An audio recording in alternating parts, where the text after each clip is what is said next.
Hey there, Reverend Sully, Eric O'Sullivan, ordained on the internet. As always, the caveat, please do not burn your hands holding on to my hot takes. If you do, well, that's on you, pal. I bailed from comic books at the right time. Let me tell you about it.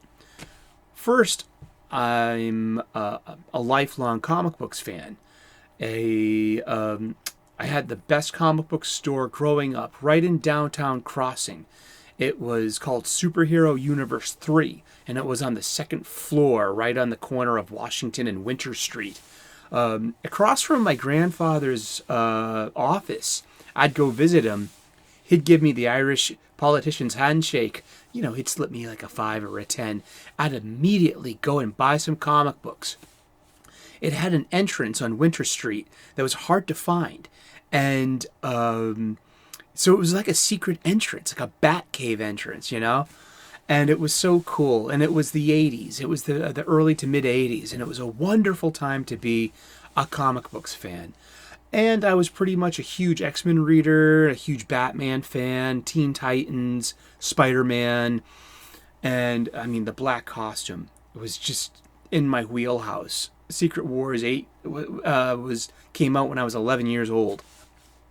The black costume to this day is my favorite. The Mike Zeck, Jim DeMatteis, Craven's Last Hunt is amazing. It holds up to this day. Love it. But so I was a comic books buyer pretty much until the early 90s. Basically, Onslaught is where I got off the bus. And I stopped buying comic books. So I kind of missed the Image years, and I've missed the Wildstorm years, and I missed the implosion as well, the speculator market implosion, thankfully enough. So I knew that was a good time to let go of it. Plus, I was in my younger 20s. I had girlfriends. I had a life. I had work. But I always kept in touch with it in some level. I always knew what was going on, especially with Green Lantern, especially with Superman, changing it to the Electric Superman, and Nightfall with Batman. And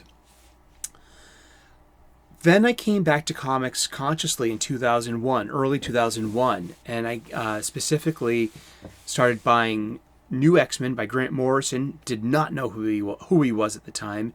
And Judd Winnick's Green Lantern, which I thought was amazing. Then I became a regular weekly buyer again, especially with my deal. I made a bargain with myself. I stopped smoking cigarettes. So I gave myself permission to use that money to buy as many comic books as I wanted with the same amount. It was $5 a pack back then, so I could spend $35 a week on comic books if I wanted to, but I was a weekly buyer again, and I was, up until about 2017 and most definitely 2018. The culture shifted. Something happened in comic books. They stopped being entertainment, and they started being didactic learning lessons for... Why? Well, didn't something like Star Wars replace spirituality with lots of kids in the 70s and 80s? And knowing the power of these fictions, now they're being used as placeholders for parents and placeholders for churches, which, aren't they not the places to be learning from? Well, yeah, I get. Well, no. We should be learning from our parents and our spiritual people, and from everything actually. But there was a narrative shift, an editorial shift, and I had stopped buying Marvel comics probably about 2012, 2014, or 15. The all new, all different Marvel. There was not consciously objecting to the replacement of the heroes with legacy heroes and the diversity. Diversity and representation do matter. Yet the level of it is kind of obnoxious, and it's the unoriginality of it was pandering, and it did fail. I mean, and to this day, I mean, it's just the comic books are suffering. If you don't like my politics, well, don't buy my book. Hey, we all listen to you, Kelly, and yeah, now comics aren't booming, and which is neither fair nor unfair to say about Ms. DeConnick. She's actually really good at her job when she's not being political. But specifically, I'm more of a DC guy than a Marvel guy. I thought, they're pretty much equal, but DC was definitely my go-to, where I would spend most of my younger man's headspace in. But two things happened. I was a huge Batman fan. And especially there was the New 52, Scott Snyder and Greg Capullo's Batman was the shit.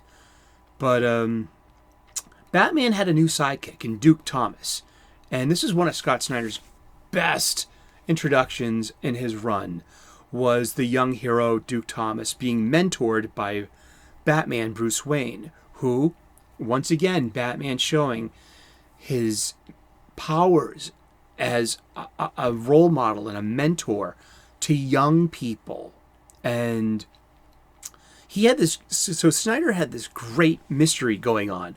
Who is Duke Thomas? He's not a Robin. He had his own unique costume, and he was building up to his own unique identity. And there was an event coming up called Metal, which was Snyder and Capullo's huge DC event, crisis level. And, it was, and that's where I got off the bus for the most part, because I actually had a negative interaction with Scott Snyder over Twitter, and this was when creators started getting really lashing out at the fans. Now, what happened was this: Mr. Snyder was just basically what's the terminology these days? Amplifying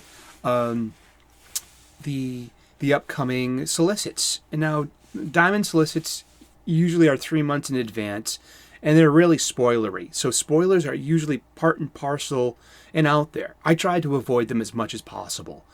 And it's kind of hard as well when you follow comics creators. And I was following a bunch of them on Twitter at the time. So Mr. Snyder amplified the solicitation of an upcoming book. By doing that, he ruined a mystery that he himself was building the entire run of his book almost, when he's introduced Duke, and Duke is now actively being trained by Batman. And he's not a Robin. He's going to have his own identity. And there's going to be a reveal. There's going to be a reveal in book, in story. But what happened was, there was a title that came out, it came and went, and it was called Batman and the Signal. And the Signal was Duke Thomas's code name.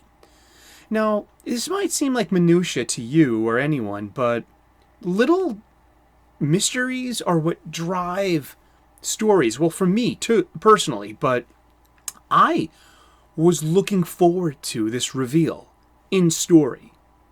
It was even set up in the two lead-ups to Metal. There was the Forge and something else too. That's how rememberable they were. But what I remembered most was my interaction.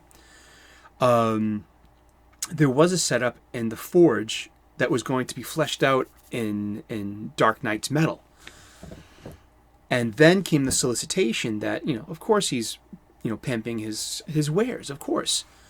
But by doing that, he spoiled his own mystery. And I got pissed off about it, and I said something on Twitter a few times.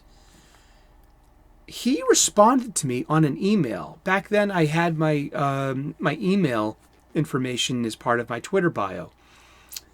And I really respect that he reached out to me. And he said something like, hey, Cully Hamner is going to really crush this. He's going to really, do, and, something great with this. I love Cully Hamner. Going back to Green Lantern Mosaic and Warren Ellis's Red. I mean, I'm a comic book fan. I know Cully Hamner's work. I love it. He's great. I know he's going to do great work. But what Mr. Snyder said, I deleted this email. I don't hold on to email. And it's a Buddhist thing, I guess. But Mr. Snyder said something in this email that was wicked alarming. And he said something like, I'm reaching out to you on this email, or I'm going to let loose my audience on you. Which was not a veiled threat. It was a direct threat. And I responded to him just by saying, I am not a troll. I'm just really disappointed. You spoiled your own story. You spoiled your own mystery. I didn't hear back from him. I don't want to either. I like Scott Snyder. I respect him. He's a great comic book writer. He's a dad. He's got the right stuff. And for what the Mean Girls did to him, that was total BS. Yeah, Mean Girls. Yeah, it's all the Whisper Network. It's all out there.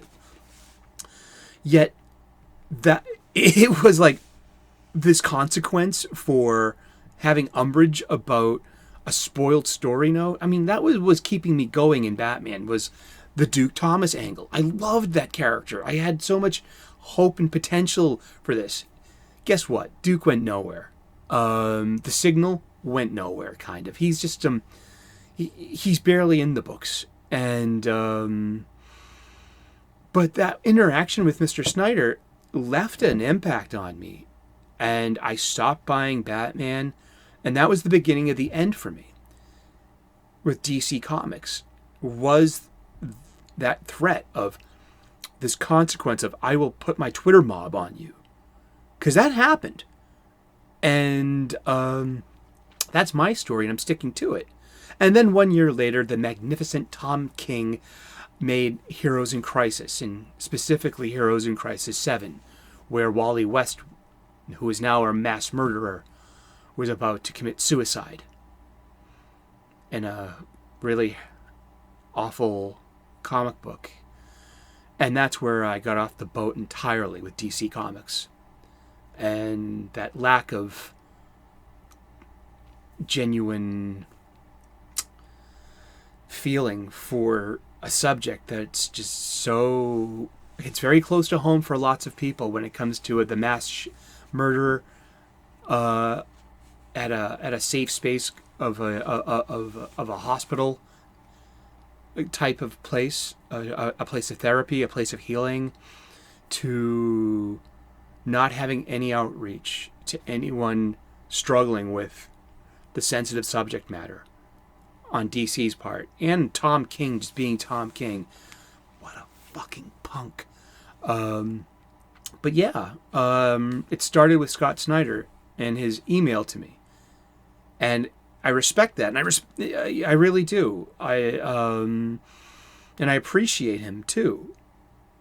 But the inclusion of this threat of going to sick your Twitter mob on me,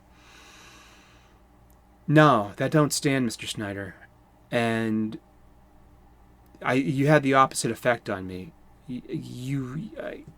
I turned my back on DC Comics, and you were part of that. And that's that. And so I got off of comics at the right time, because now comics are just terrible. I mean, look what happened to Jonathan Hickman's X-Men run. Jonathan Hickman is this wonderful architect of elaborate long-form stories. And then his X-Men title got just turned into this pathetic, pandering, awful thing of fluff, when it could have been one of the most magnificent runs ever, comparable to Claremont and to Grant Morrison. It became utter virtue signaling bullshit that speaks for itself. And also with the raising of prices, the reduction in quality of art and in writing, it's not worth it being a comic book fan anymore. It's just not. I'm not buying it, and neither should you. And but I would like to say, Scott Snyder, thank you for the perspective, and thank you for all the good comic books too. What I did with my Batman collection of yours and Mr. Capullo's, what I did, I gave them to a 12-year-old kid. I gave my entire stack of your comic books. And I told him this story to his mom and his dad, and they thought that I was the shit for standing up to you. They thought I was cool because I said something back to you, because I said that you spoiled your own story, and that and I am not a troll. And they thought that was a great story. And I lovingly gave this 12-year-old kid who was a huge Batman fan your entire New 52 collection. Instead of burning my comic books, I gave them to a kid. And that's the best fate you can give to any comic book. But that's about it. And that's all I have to say for today. And that's all I have to say about DC Comics. So give me a thumbs up if you like this content. Give me a thumbs down if you disapprove. I'm a big lad. I can handle it. Give me a subscribe if you like this kind of content. I make very positive stuff about pop culture, spirituality, theology, and cooking as well. I'm a professional chef. I got hacks for you. And leave a comment in the comments section. If you had negative interactions with comic book creators, have they left you so in the lurch that you're giving up on comic books too? Is it worth it to be a comic books fan anymore? Do you have the space in your budget or even in your home for long boxes full of worthless publications, literal wastes of paper, whether it's money or what they're printed on?